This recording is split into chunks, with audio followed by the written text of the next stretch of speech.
Welcome back. It's gonna be a little different for this video because this is a Q&A about K-pop, working in K-pop, how I did it, how you could possibly do it. I get a lot of questions from people asking, hey, how did you start interviewing idols? What can I do if I don't have a journalism degree? So I kind of want to answer some of the most commonly asked questions I get, and hopefully it'll be something that can get you started on the right direction. And if not, if something that you want to know is not answered here, just comment it down below and I will try to answer it to the best of my ability. So without further ado, let's jump right into some of the most commonly asked questions. People always want to know like what got me into K-pop and wanting to do this.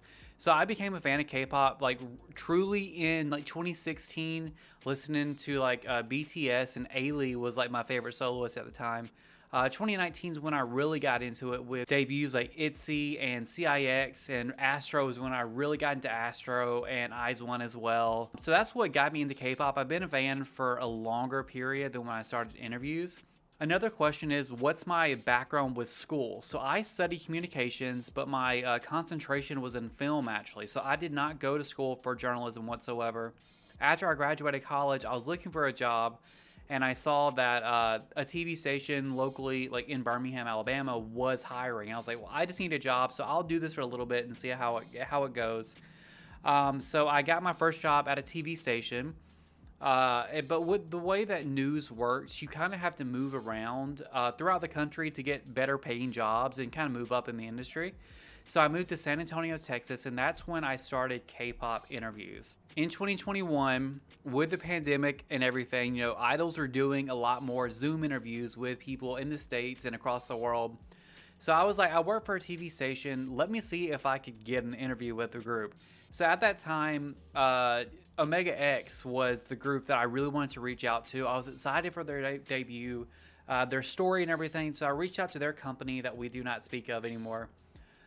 Their company actually sent my email over to Helix Publicity. They're a US-based like PR company. They work with so many groups, and I still work with them to this day. Really great people. So they contacted me. They were like, hey, we saw this email. What were you thinking for an interview? So basically I set up that interview with Omega X, and that led to, more interviews with the same company, with Helix. And because I did their interviews with a few of their artists, other companies started reaching out. And now 4 years later, nearly, I've interviewed groups like ATEEX and NCT Dream and ENHYPEN and everything. So it kind of just spun out of this idea that I had where, let me see if I can use the platform I already have with work and interview some of my favorite artists and talk to them maybe about things that they're not typically asked in interviews.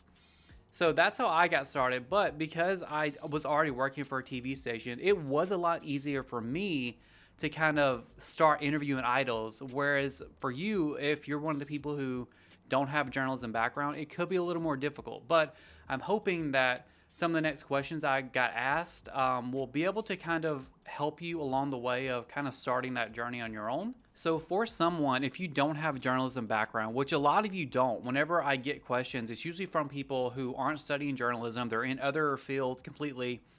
And it is more difficult. Like I said, like I had it easy working for a TV station already. But if you don't, there's some things that I always tell people, always give advice for. If there's not an opportunity for you, you have to create your own opportunity, because it is possible. There's so many, the ones I can think of off the top of my head are like Kpop Wise or Envy. They're like, they started as fan-run accounts from like what I know, fan-run accounts. And now they turn into like digital magazines, and they're interviewing artists, and they're doing all this stuff, and they have freelance workers from all across the world basically helping them out, That's really my best advice, is if there's not an opportunity for you with a journalism degree because you don't have it, start your own blog, start your own YouTube channel, your own social media accounts where you're doing, K-pop updates, what's new in K-pop, or ideas of like, there's this new group coming out, let's do a deep dive into them, Really, in order to get K-pop interviews, you have to build a following for yourself. I, already had the backing of a station. I didn't have to do that. But for this channel right here, because I want to kind of grow my own personal brand outside of work. I want something that I own. I'm starting from scratch on this channel. So yeah, I can interview ATEEX for Fox 13, but I can't get ATEEX for my channel right now, you know? So for you, you've really got to be able to build your own platform, and it's so easy to do. I've already helped a few people do this. I've talked to a few people as well. They started their own LinkedIn pages where they're doing updates on K-pop. They do it on other platforms as well, like TikTok, where they're doing updates on news in the industry and everything, and they actually are doing really well. So just by doing that, you're able to build your own platform, and then you'll be able to reach out to these companies to hopefully, you know, get to interview them. So now that you have that platform made, the thing you've got to do now is try to get those interviews. You know, the easiest thing to do is email a company, email a PR agency, email the entertainment company themselves. However, to get started, you need to start small. So I started with Omega X. They hadn't debuted yet. Their company was brand new at that time. So it'd be a lot easier for me, who had never done these interviews, to get a smaller group, you know? So yeah, when you think of like a Nugu group that's like super small, reach out to them. A soloist, maybe an independent artist. Start with that, you know? You really just need to build your own resume, your reel, to show these bigger companies, you know? That way you can start getting bigger artists as you grow. And really, you could do this super simply, you know, Zoom interviews. But the easiest thing I would suggest if you're starting with a blog, you know, or a social media account, is start with a written interview. Email a company, you know, hey, I have this online platform. Can I send over 3 or 4 questions and have your artist answer them? That's a lot easier for them to accommodate versus a Zoom interview, you know, or like an in-person interview when an artist is in your city. So that's probably my best advice. If you don't have that journalism degree, read a lot of articles, watch a lot of interviews, you know, create that online platform, you know, start small with a small group, a small artist. Maybe don't even start with K-pop, start with local artists, you know. Do an interview. That way you get the hang of how it flows. Start posting that content and just build up your presence online. And that's probably, for me, the best advice, because I kind of was able to throw myself into it already having the back end of a TV station. So I didn't have to start from the ground, you know, ground floor of it. But with my personal channel here, I kind of am having to do that. But I do have, you know, connections, thankfully, because in this industry, it's really all about getting those connections. One of the LinkedIn questions I had was, you know, how do you keep yourself motivated to produce content?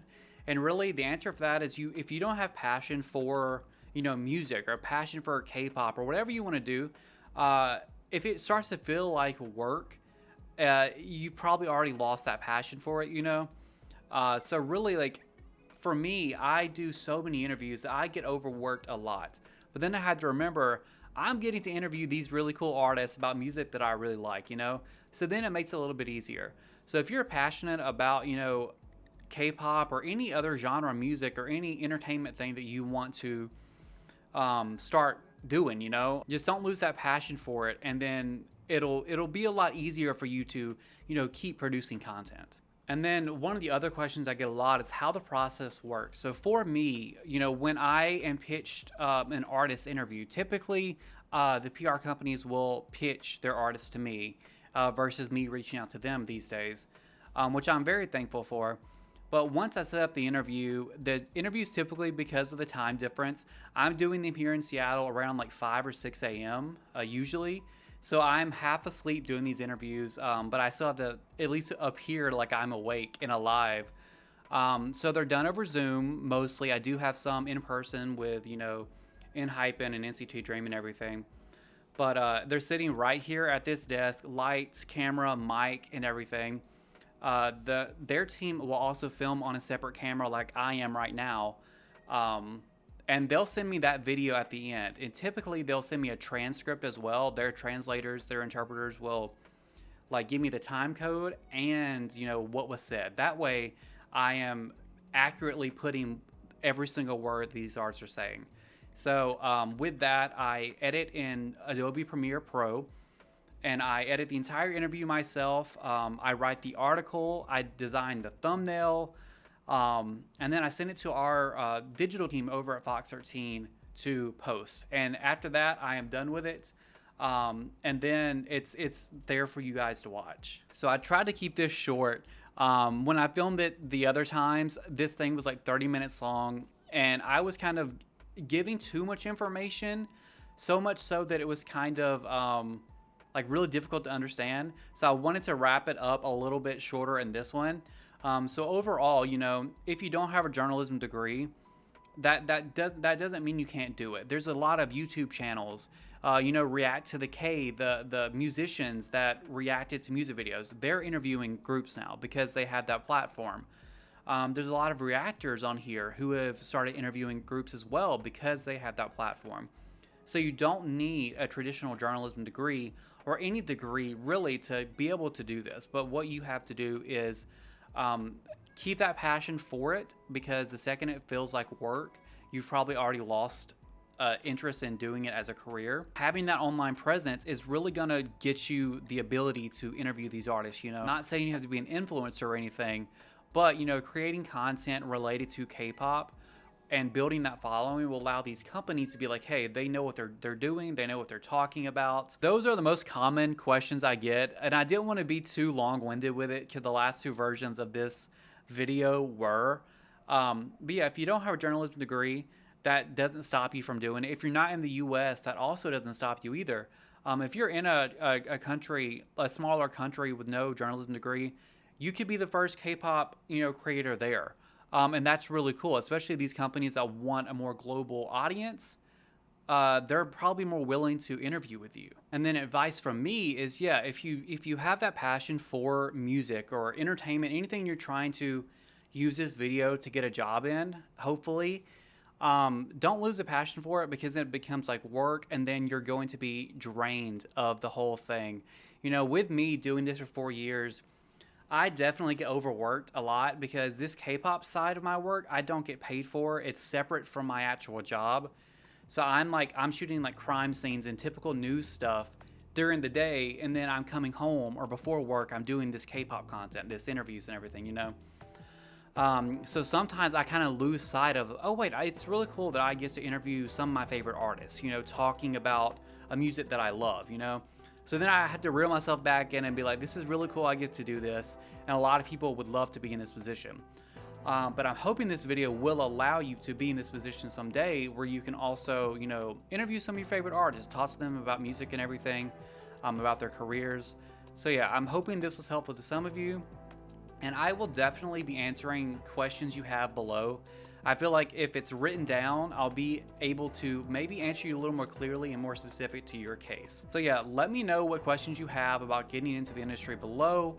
And I really hope this is able to, you know, help some of you get the motivation to start that on your own channel, your own platform, your own blog, to where I can call you a colleague in this industry someday. Thank you.